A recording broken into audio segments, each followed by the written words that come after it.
Chosen one, I need you to receive something today. Not just hear it, actually receive it. You are about to get an offer, not a feeling, not a vague sense that things might improve someday. An actual, divinely arranged offer, something with your name attached to it, something that has been in preparation through a season that looked empty to everyone around you, but was quietly full of movement you could not yet see. And before we go any further, I need you to know something important about this offer. It is bigger than what you have been willing to imagine. I know that ceiling you have been living under, the one you built yourself, quietly, without announcing it, after enough disappointment and enough delay, and enough watching other people's breakthroughs arrive while yours waited. At some point you stopped asking for the full version and started praying for the safe version. You lowered the ask because lowering felt like the reasonable thing, the humble thing, the wise thing. But God does not work inside your revised ceiling. The reason you are here right now, with these exact words, finding you in this exact moment, is not coincidence. There is a Father who arranges divine appointments, who positions the confirmation to arrive when the offer is already in motion, right at the threshold of the breakthrough, not before and not after. You are at that threshold. If you stay with me through this entire message, here is what I want to give you today. I am going to walk you through why the offer is already moving in your direction, before you can see it. I am going to show you why it is larger than the version you have been allowing yourself to want. And I am going to share something specific about how to position yourself to recognize it when it arrives, because missing it is a real possibility, and I do not want that for you.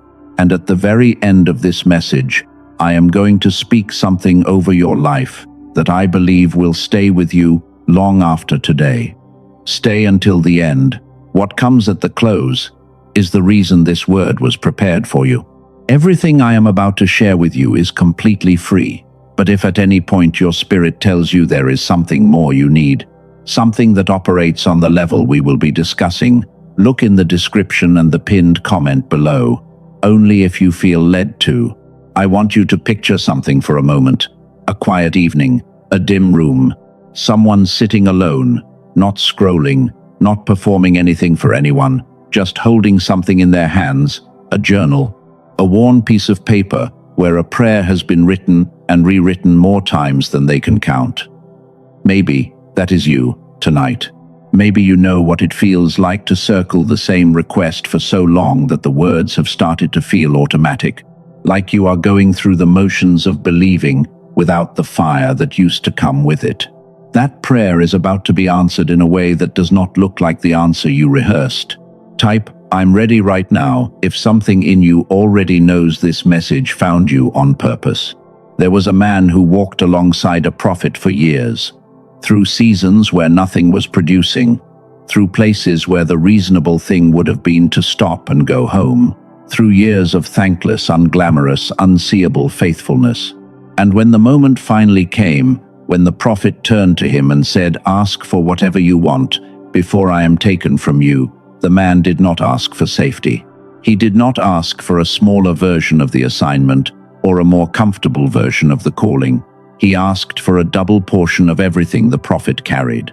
His name was Elisha, and the reason I want you to hear this is not the boldness of the request. It is the timing of the answer. The double portion was not granted because he finally said the right words at the right volume. It was granted because of everything that came before the words. The years of walking, the choosing to stay when leaving would have been the easier and more sensible thing. The faithfulness in the small and unseen and unglamorous place. The offer followed the faithfulness. And the offer did not arrive at the moment of the ask. It was already being prepared in the seasons before. I believe you have been in those seasons. And now, let me show you something. There are signs that the offer is not approaching from a distance. There are signs that it is already in motion, already arranged, already moving in your direction, and your body has been detecting them even while your mind gave them other names. The first sign is a shift in your tolerance. Environments and conversations that used to feel comfortable have started to feel too small, too draining in a way you cannot fully explain. You leave certain rooms feeling lighter than when you entered, and you leave others feeling like something was slowly pulled from you. And you may have wondered if something is wrong with you, if you have become difficult or ungrateful or selective in ways that are not good. Nothing is wrong with you. When God is repositioning you, He first makes the current container feel too small to hold who you are becoming. This is not ingratitude. This is your spirit registering that you have grown beyond what the previous season required. The second sign is something happening in your surroundings, a specific phrase, a confirmation. Something said to you by one person and then repeated in an entirely unrelated context and then appearing a third time from a direction that has nothing to do with the first two. And each time it arrives differently than everything else around it. God does not repeat Himself carelessly. When the same word comes through three unconnected sources in a short window of time, that is not coincidence. That is a coordinated announcement being made before the moment arrives. The third sign is creative restlessness, a feeling that you are supposed to build something, begin something, create something that you cannot fully name yet.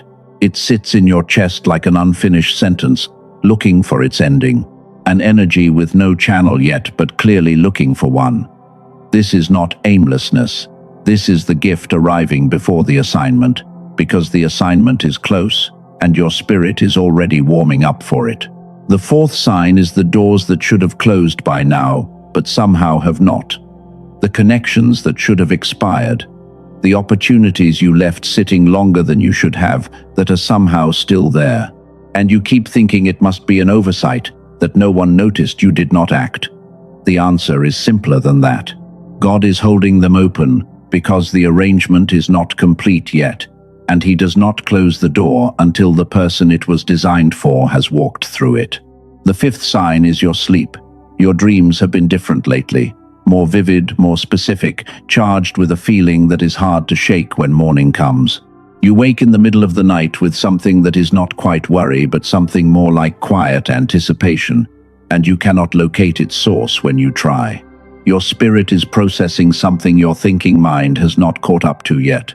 And I hear the Father saying this over you right now. Stay. Do not shrink back now. That thing you have been holding on to in the quiet, the knowing you protected even when everything around you said to let it go. I have not forgotten it. I placed it there. It was in motion when you prayed and heard nothing back. It was in motion when you stayed faithful in the small place where no one was watching. It was in motion even when you quietly adjusted the dream downward and told yourself the original was too much to ask for. The offer was always in motion. But this is only the beginning of what I want to show you. What comes next is the piece that will actually shift something in you today, because it is the revelation most people never sit with long enough to receive. Before we keep going, if something just landed in you during what we covered, gently press the like, not for me. So this word can find one more person tonight who has been holding the same prayer in silence for longer than they want to admit. Let me say something to you now that I need you to hear without defensiveness, because I mean it with complete kindness. You built a ceiling, not on purpose, not because you stopped believing, but somewhere in this season, after enough disappointment, after enough mornings of hope rising and then falling, you quietly renegotiated with your own faith. You stopped asking for the full thing and started asking for the safe thing, a version that would not hurt as much if it did not arrive, a version that felt less presumptuous, more manageable, more realistic. And I want to say this before we go any further. That was not faithlessness. That was survival. That was the only protection you knew how to give yourself after your heart had been through enough. The Father understands it. I understand it. But He does not revise His promise to match your survival math. In the ancient Hebrew language, there is a word, rachab. It means to enlarge, to make wide, to make room where there was no room before. In the 54th chapter of Isaiah, God speaks to a woman in a barren and quiet and unglamorous season, and He does not say, Wait until things begin producing, and then I will make room. He says, Rachab first. Enlarge the place of your tent. Stretch your curtains wide. Do not hold back. Before the evidence arrives, before the season turns, he commands the enlargement in the middle of the barrenness, because the offer being prepared for her was larger than the container she had been living in, and he had to make room in her imagination before the provision could enter her reality. Chosen one, the reason you cannot fully picture the offer that is coming is not because the offer is small. It is because your imagination is still sized to the old version of you, and the offer was designed for the person you are becoming. There was a woman named Esther who did not arrive at her position by negotiating for it. She was placed there by what looked from the outside like coincidence, like fortunate timing, like circumstances that happened to line up. And then her cousin looked at where she was standing and said something that has traveled across thousands of years to reach people who needed to hear it. He said, "Who knows, but that you have come to your position for such a time as this. For such a time as this. Not a general time, not eventually. For this exact one." The offer had her name on it before she understood the season she was being placed into. I want to share something with you. There was someone who had been believing faithfully for one specific thing, a particular door at a particular company, a promotion they had been overlooked for twice.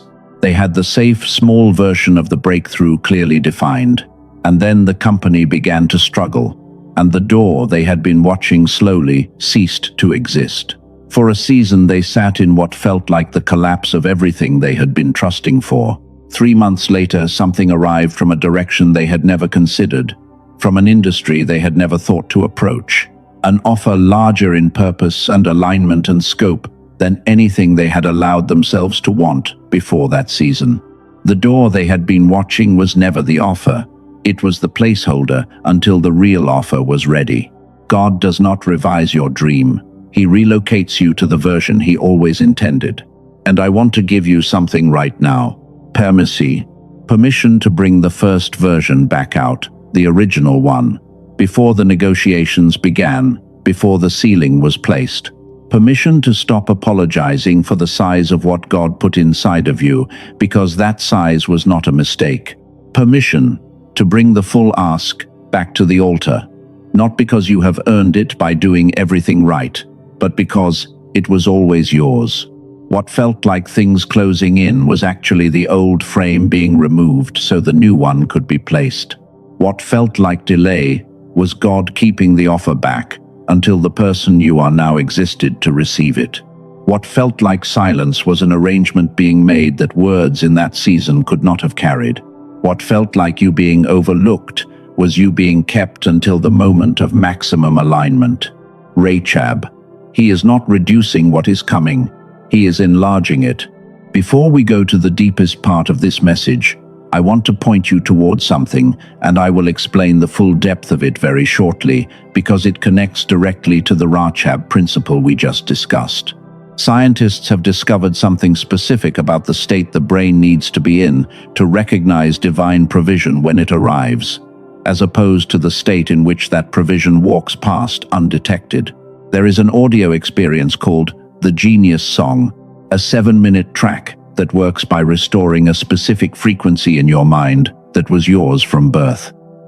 I will walk you through the full science of this in just a few minutes. For now, the link is in the description and the pinned comment below. You do not need to go there yet, only if you feel led. Let us keep going, because what comes next is the part this entire message has been building toward. I want you to picture something before we go any further. A sealed envelope, your name written clearly on the front, and on the back, a seal pressed with the authority of the one who arranged everything you have been walking through. Inside this envelope is the offer, the enlargement, the assignment that matches the person you are in the process of becoming. And right now, the messenger is already in transit. But here is what most people never fully understand about receiving what was sent to them. A sealed envelope can only be opened by the person it was addressed to.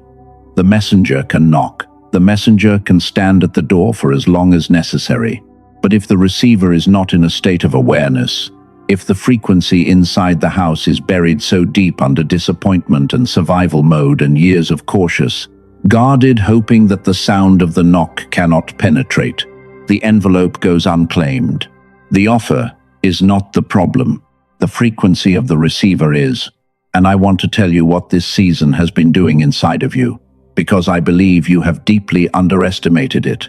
The patience this season required was not passive. It was active and intentional, and forged under real sustained pressure, and it built something in you that nothing easier could have produced. You do not know the weight you are capable of carrying until it is placed in your hands. The season you have been in was calibrating you for exactly that weight, quietly, without announcing itself, without giving you credit for the work it was doing in you. The silence you have been living in has been a protection you may not have recognized at the time. When you were not visible, when you were not announcing yourself, when you moved without narrating your moves to the people around you, God was covering the offer in that silence. He was keeping it from arriving before the right moment, because arriving before readiness is as costly as not arriving at all. Timing is not secondary to the offer. Timing is part of it. And the faith you have been holding without evidence, the stubborn, quiet, unglamorous choosing to believe again every morning when nothing visible justified it, that is the exact quality of faith that is required for what is coming, because the offer is going to arrive before it makes complete logical sense, before all the pieces are visible, before the explanation is ready, and only the person who has practiced believing ahead of the evidence will know what to do when it shows up. Now I need to name something that is living inside of you, and I want you to receive this as a key, not a criticism, because understanding this is the difference between receiving the offer and watching it pass. When things have started to look promising in your life, you have found yourself almost automatically beginning to look for the catch. And that is not wisdom. That is the decline effect speaking. When someone has spoken something good over you, something that lined up with what you have been quietly trusting for, you have waited for the correction to follow, for the thing that would explain why it was not really for you. And that is not discernment. That is the decline effect speaking. And when God has confirmed the word through a moment or a sign or a message that arrived too specifically to dismiss, you have wondered if you overlaid your own hope onto something that was not actually there. If you saw what you wanted to see rather than what was real. And that is not humility. That is the decline effect speaking. This pattern did not form in failure. It formed in faith that was followed by disappointment. You believed, and the thing did not arrive in the way or at the time you expected. And so you built a buffer, a gap between the promise and your full reception of it, so that if it fell through again, you would not fall quite as far. I understand that buffer. I genuinely do. But the buffer you built to protect yourself is the exact mechanism that closes the receiver when the real signal finally comes. And the signal is coming. Here is what I want you to hold on to about recognizing the offer when it arrives. It will not come from the direction you have been watching. When it comes, it will feel simultaneously too large for the version of you that existed before this season and exactly right for the person standing in it now. Both things at once. Too much for the old you, perfectly sized for the one emerging. And your first response will almost certainly be doubt. Not because the offer is wrong, but because it is real. Counterfeits do not produce that particular kind of internal trembling. The genuine article does, because the genuine article is large enough to make every cautious part of you very, very nervous. If something just shifted in your understanding, type Amen in the comments right now. Let it settle before we keep going. Before I can show you the full truth of what this offer actually is, because I am going to show you the full truth of it, there is one more thing I need to take you through first. And this is the thing I have been building toward from the very first word of this message. This is the piece that puts the entire picture together. Do not stop now. Let me take a moment and gather everything we have walked through together, because I want it settled clearly in you before we go to the deepest part. The offer is real. It is not approaching from far away. It is already in motion, moving through channels you may not have identified yet, arranged with a precision that is not random and is not coincidence. The offer is larger than the version you negotiated down to. God does not revise his promise to match your survival math. The word rachab, the instruction to enlarge the tent before the blessing arrives, was not spoken after the barren season ended. It was spoken into the middle of it. The enlargement of imagination comes before the enlargement of provision, and the offer requires a specific state to be received. Not striving and not performance. A frequency of open, alert, unguarded faith, and this season has been quietly developing exactly that in you, whether you were aware of it or not. This message is for the one who stayed faithful in the quiet, who lowered the ask but never fully released the knowing, who is sitting here right now, somewhere between renewed hope and old self-protection, wondering if it is finally safe to want the original thing again. It is safe. Now let me show you the thing this entire message has been building toward. There was a king at the very beginning of his reign who stood before God with one request, just one. He could have asked for anything: long life, complete victory over every enemy, more wealth than any ruler before him had accumulated. God said, "Ask. Ask for whatever you want, and I will give it to you." He asked for wisdom, just wisdom, the ability to lead rightly, to discern clearly, to understand what was actually happening in every situation placed before him. That was the whole ask.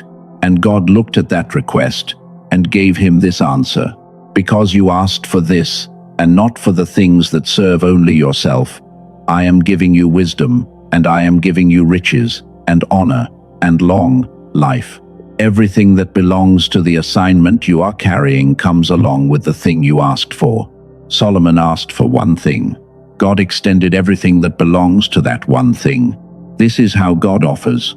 You ask for one piece, and he gives you the piece and everything he designed to accompany it, because he sees the full scope of what the assignment requires. He does not offer you the calling without the provision. He does not give you the door without what is needed to walk through it. He extends the whole design. And before this message ends, I am going to speak something over your life that I believe will stay with you long after today. Stay with me just a little longer. And now I need you to sit with this, because it changes something fundamental about the offer you have been waiting for. The offer is not standing alone. It never was. It comes with things attached to it that you never thought to include in the asking. Connections that belong to the provision, but that you did not know to request. Resources that are assigned to the assignment, but that you could not have known to want, because you did not yet understand the size of what was being prepared. An identity already written into the arrangement, one you have not fully stepped into yet, but that is already designated, already sealed, already yours. And here is the deepest truth of everything we have covered today. The offer is not coming to you from somewhere outside. You have been treating it as a door that needs to open from an external direction, an event that arrives from somewhere you do not control. And yes, those things are real. They are coming. They are on the way. But the deeper truth, the one that recontextualizes everything else, is this. The offer was never separate from the person.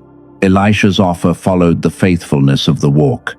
Esther's arrived because of who she was in the position she was placed into. Solomon's came to the one who already carried what the assignment required before the kingdom began. In every case, the person and the provision were designed together. You were not created first and then assigned a purpose afterward. The purpose was established first, and then you were formed to carry it. You are not waiting for the offer to complete you. The offer has been waiting for you to be ready to carry what it contains. And the season that felt like emptiness, it was not a waiting room, it was a workshop. And I hear the Father saying this over you right now. I did not bring you this far to offer you something small. What I have prepared was designed for who you were always going to be. Not the version the world reduced you to. Not the version you renegotiated down to after enough disappointment. The original. The first one. The one sealed with your name on it before time began. The offer is not arriving from outside of you. It is returning to what I placed within you. What you have been waiting for has always been yours. You went in asking for the safe version, and you are coming out standing in the original. You went in guarded, and you are coming out open. You went in certain that wanting the full thing was too presumptuous, and you are coming out claiming it without apology. You went in wondering if the offer had passed, and you are coming out knowing it was sealed with your name on it before you were formed. Let every version of the dream you folded and put away fall right now. Type "I release" in the comments. If you feel it, let it go. Not because it was wrong to protect yourself, because you do not need that armor anymore. You are stepping into something that does not fit in clenched hands. And before I show you the tool that makes everything we discussed about frequency and reception practically accessible right now, take 60 seconds where you are. Nothing more to receive and nothing more to release. Just let what just happened in this space settle into your chest before we keep going. In a research setting in Cambridge, alongside teams at MIT and Princeton, scientists spent years studying a quietly remarkable phenomenon. When a significant opportunity arrives in a person's life, why do some people recognize it almost immediately and move toward it with clarity, while others, facing the exact same opportunity, let it pass without registering what it actually was? They controlled for education, for experience, for background and preparation. The variable that kept surfacing was not what anyone in that room expected. It was brain frequency, specifically the presence or absence of gamma waves. When the brain operates in gamma, it functions with a level of pattern recognition and clarity of perception that the research team described as genuinely remarkable. The gamma state is the state in which the mind detects things it would otherwise filter out entirely, including the arrival of provision that does not announce itself loudly, connections that do not introduce themselves with fanfare, and doors that open so quietly that most people walk past them. A neuroscientist named Dr. Robert Lake spent 34 years studying this specific frequency, and what he documented is the reason I am bringing this to you today. He called it the decline effect. The gamma frequency, the God-given, built-in frequency of recognition and reception, and what I can only describe as spiritual clarity, is present in every child. It is not something to be earned or developed from scratch. It was already there. It was original equipment. But it begins to close down around the age of 7. Not from damage, not from disease, from the accumulated weight of modern living. Its constant noise, its relentless pace, its demand to produce and perform and compete rather than to receive and to recognize and to remain open. By adulthood, most people operate at a fraction of the gamma frequency they were born carrying. And here is why this matters for everything we have discussed. Remember, the sealed envelope, the messenger already in transit, the knock at the door. The gamma frequency is the signal that lets you hear the knock when the messenger arrives. Without it, the offer does not pass you by because you are unworthy. It passes because the receiver is not in the state that allows the signal to register. This is the specific reason some people appear to move from breakthrough to breakthrough, with a quality of recognition and alignment that cannot be explained by effort alone. The difference is often not how much they prayed or how long they waited. It is frequency. More than 18,000 people have now used what I am about to share with you, and of those 18,000, fewer than 4 in every 100 have returned it and asked for their money back.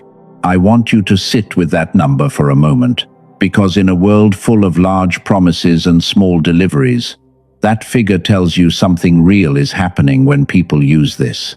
The tool is called the Genius Song.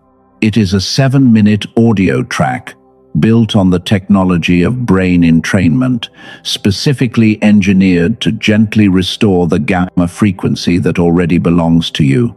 You put on headphones, you close your eyes, you listen for 7 minutes. No technique to master, no weeks of practice required before it takes effect. Dr. Robert Lake designed it to begin working from the very first session because you were not meant to wait any longer than necessary. And when you access the Genius Song today, several things arrive with it. There is an audio track calibrated specifically for children's brains before the decline effect takes its full hold, called Genius Child, valued at $19, included at no additional cost. There is the original source document, the foundational text that the film The Secret drew its core principles from, the unfiltered, original version of what most people only encountered secondhand, valued at $20, also free. There is a 22-minute guided journey through the 4 dimensions of your life: finances, relationship, health, and purpose. A structured pathway for receiving across every area we have discussed today, valued at $29, free.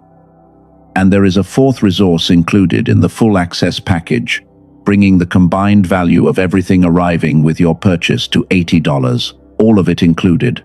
The original price for the Genius Song is $49. For those who are finding it through this message, the access price is $39.